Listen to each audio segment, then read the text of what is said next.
I wanted to take some time to do a calculation example of the one sample t-test. So I'm using the second example that is in the lecture material about addiction centers. So I have a population mean of 60% success rate. So that is the population distribution, or that's the population success rate. In my sample, I had a success rate of 52%. So I'm going to pull that number in. My standard deviation for the sample was 12, and the sample size was 20. So all of this information came from the question itself, from the data that you're given before you start. So the first step in doing a one sample t-test or doing any type of hypothesis testing, we always start with our discussion of our sample. So we have a random sample. That information was given to us in it. So it says a random sample of 20 centers in the way the question was worded. So we start there. So we have a random sample. We have an interval level of measurement. Although the data is given to us in percentage, it's the average percentage success rate. And because we calculated an average, we know that we have an interval level of measurement because we cannot calculate an average unless we have actual numbers that we can do that calculation for. So that tells us that we have at least an interval level and possibly a ratio level, but we'll talk about those as being the same. So we have one random sample and we have an interval level of measurement. And I usually do LOM for level of measurement when I'm doing my listing. The second step is to establish our hypotheses.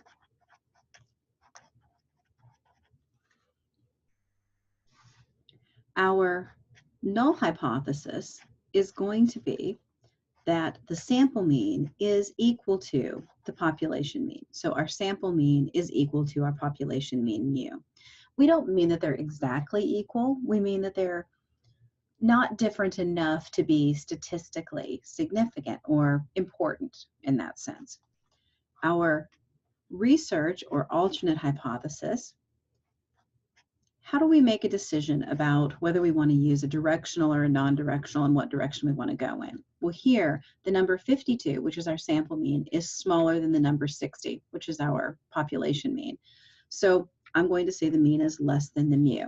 I could have done it this way, is not equal to mu. And this would have given us a non-directional hypothesis that put it on both, that put our critical regions on both ends of the curve, right? But I didn't do that, okay? I chose a directional hypothesis. So I'm going to draw my curve, and my critical region is going to be over here. So this is my critical region. So I'm going to be looking for the value that is my cutoff for the critical region. Why is it on this side of the curve? It's on the left-hand side of the curve because it is less than. So the direction, the end of the curve follows the direction that your hypothesis is stated in. If you have a non-directional hypothesis, you're putting it on both ends of the curve. But if you have a directional hypothesis that is less than, it goes on the left-hand end of the curve. And if you had a greater than direction for your hypothesis, it would have been on the right end of the curve.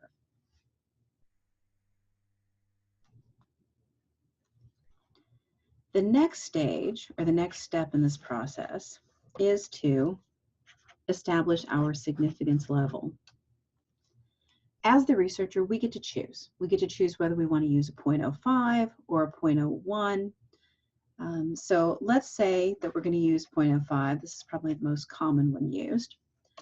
So after we set our significance level, we need to determine our degrees of freedom. And our degrees of freedom for a one sample t-test is n-1. So the sample size minus 1, which is 20 minus 1. So our degrees of freedom is 19. So we take these pieces of information, our significance level and our degrees of freedom, and we go to our critical value of t-distribution chart that is on page 277 of your textbook.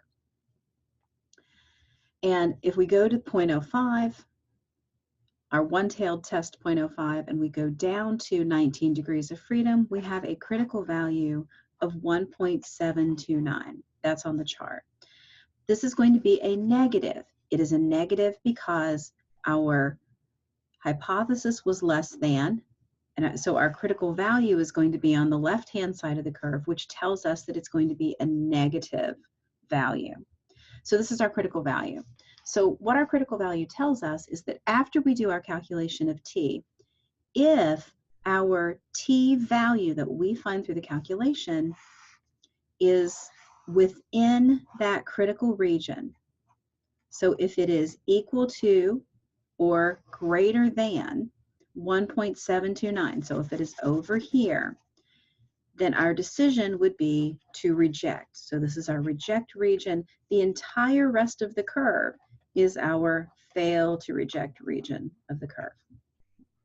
That means that if we get negative 1.71 or 3.5 or 150 or even 0, that we will fail to reject our null hypothesis because it is not in this little tiny section over on this end of the curve. So whatever we calculate t to be, we compare it to our critical value. If it is in this region, based on where our critical value lies, then we reject. If it is not in that section, then we fail to reject. So the next step is to calculate the actual statistic. So step 4, calculate the statistic. Our formula for t is t is equal to mean minus mu, so our sample mean minus our population mean, divided by our sample standard deviation over the square root of n minus 1. So the first thing I'm going to do is I'm going to plug all of my numbers into the formula. So my sample mean is 52, my population mean is 60, my standard deviation for the sample is 12, my sample size is 20, and so now I've plugged everything in, I can go through and do my calculations. So the first step, 52 minus 60 is negative 8, 12 over the square root of 20 minus 1, which is 19. I think I'm going to go to the next page on this one. I'm running out of space. So just to show you what I had in the last one, so we're starting out here with negative 8 over the square over 12 divided by the square root of 19. So the next thing I'm going to do with my order of operations is I'm going to take the square root of 19, so I have negative 8 here, 12 divided by the square root of 19, which is 4.36. Negative 8 comes across. The next stage is to divide what's under here. So 12 divided by 4.36 is 2.75.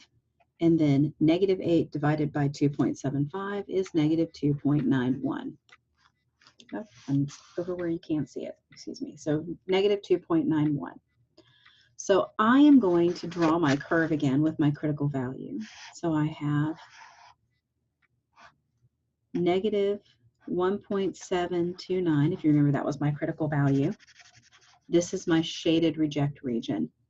I came up with a t-value of negative 2.91. So if I'm going to plot that, this is a number line. So if I'm going to plot this on the number line, so maybe here is 0, and here is 1.5, and so on, and down here is negative 3.0.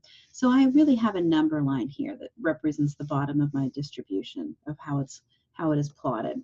So negative 2.91, which is my calculated t-value, is definitely over here in this section because it is smaller than negative 1.729. Smaller than meaning that it's a larger negative number, so it is smaller, right? So my negative 2.91 maybe is somewhere around here, but it's in my critical region. It is in my reject region. So the next step, now that I know that it's in my reject region, is to do my decision. So step 5 is to do our decision. So my decision is to reject the null, because the null was that these two numbers were the same or not different enough to be important or significant. But it is big enough to be significant. And we know that because the t-value that we calculated is in the critical region. So it's within that significance level of 0.05, that 5%. So when we reject the null, we have to talk about the potential for error. So knowing I can be wrong,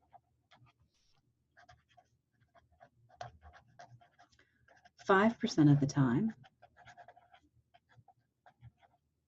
So that is our type 1 error, right? So when we reject the null, we have the possibility or potential of making a type 1 error, of thinking that we see something in the based on our sample that isn't really true in the population, okay?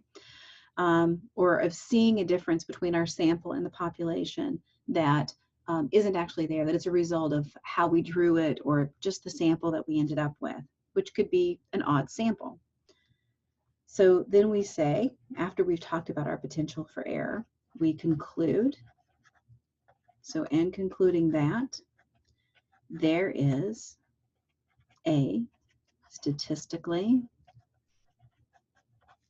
significant difference, and I shorthand here, between a mean of 52 and a population mean, a sample mean of 52 and a population mean of 60. So what does that really mean in terms of our interpretation? So this is fine, and this is how you do your decision, but when we are interpreting it, we need to be interpreting it based on what the data is actually referencing. So in this case, the data is referencing addiction treatment centers and their success rate. So if the sample that we took, those 20 centers that we looked at, if their success rate is statistically different, significantly different, and not just different, but lower, right? Then these treatment centers are doing worse on average than the national mean. So our interpretation then would be something about the success rates for the addiction centers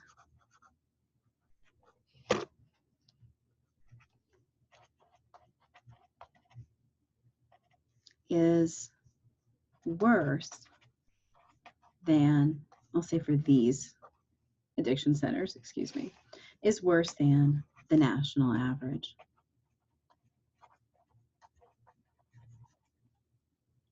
And so that is how you do a calculation of one sample t.